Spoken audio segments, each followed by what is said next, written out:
Hey, Vicki Peel here from Heloise. We eat a lot of pickles in my house, or from my family does. And we just finished 3 gallons of pickles. Now, do y'all notice these say whole, large whole sours. Here in the South, we don't like sour pickles, son. How do you make them sweet?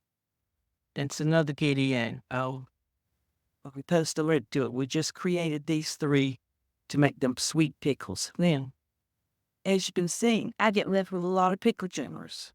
So what do you do with a pickle jar? I'm going to show you one thing you can do with it. Here's a pickle jar and then another lamp pan. Now, you can use a drill that can cut through a nail and get your hole in here. You can buy these at your local Lowe's and put your lamp pieces in there. But we had ours just done at a lighting place. It made it a whole lot easier.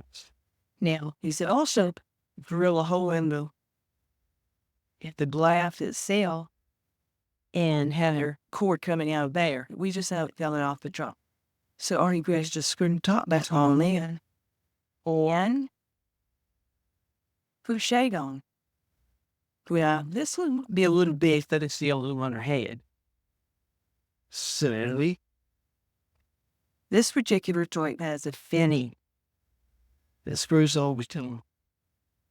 But you can just take off this particular piece and use the kind that screws the bulb down to hold the lampshade in place. And you can leave it just like this. You can put some seashells in it.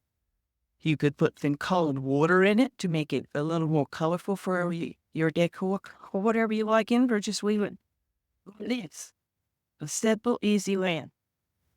I think I need out just this one.